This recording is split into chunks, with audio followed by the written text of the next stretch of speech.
If you've ever stayed in an Airbnb and felt uneasy for no reason, this story will ruin those quiet nights forever. Because the worst part of my experience wasn't the isolation, the creaky floors, or the strange cold spots. It was the scratching. The non-stop, slow, deliberate scratching that started every night at 2:11 a.m. right outside my bedroom door. I booked the Airbnb because it was cheap, near Big Bear Lake in California, and the rating was 5 stars from over 100 guests. Perfect for a weekend writing retreat. Or so I thought. On the first night, the house felt normal, modern, clean, with big windows facing the pine woods. But something about the hallway bothered me.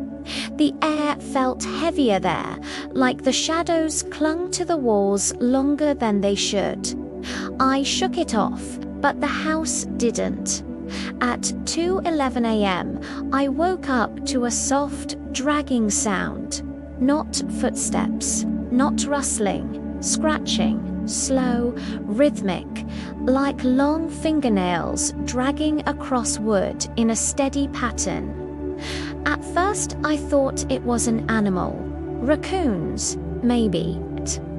But the scratching wasn't coming from outside. It was coming from the hallway, from right behind my bedroom door.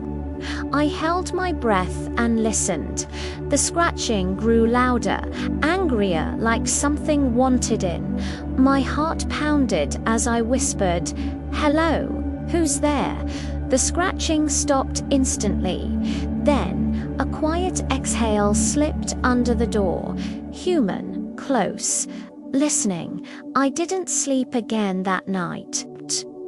The next morning, I surveyed the hallway. Nothing on the floor, no claw marks, no signs of an animal. But the door had fresh scratches, thin, vertical, and deep enough to splinter the wood.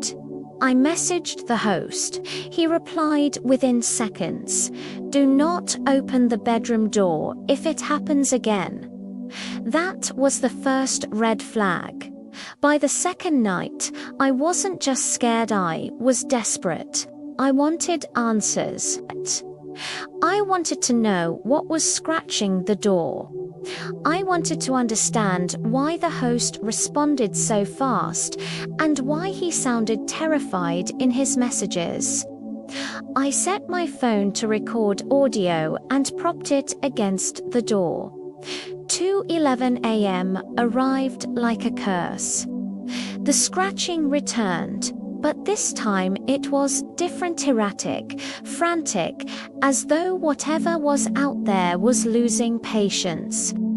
Then came the whispering, faint at first, then clearer.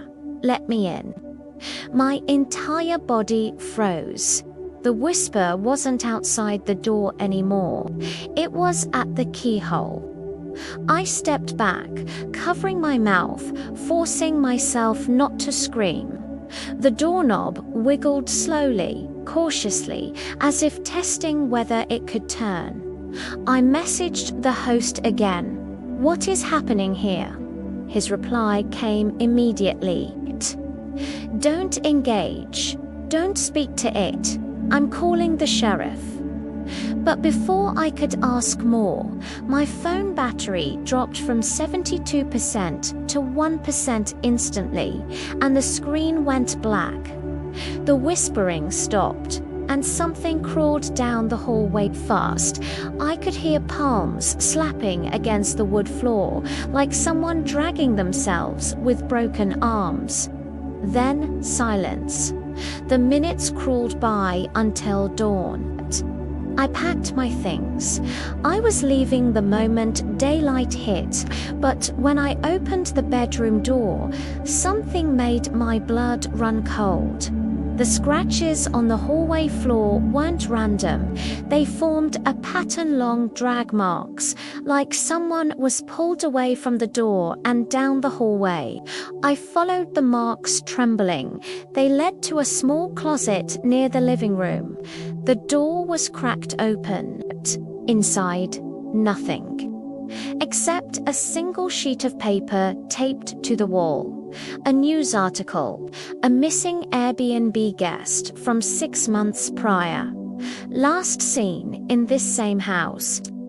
The article mentioned one disturbing detail. Authorities found deep scratch marks inside a locked bedroom, but no signs of forced entry.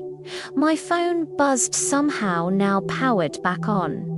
It was the host. Leave the house immediately. Do not look back. I sprinted to my car. The woods were silent. Too silent. As I slammed the door and started the engine, I made the mistake of glancing at the Airbnb window. Something stood there, tall, bent, head tilted in an unnatural angle, its hand pressed against the glass, leaving long scratches trailing down the pane, and its whisper carried through the trees as I sped away. You locked the door, but I can always find another way in. If you want to listen more real horror stories like this, please like, share, and subscribe. Your support inspires us to collect more real stories and bring them to you.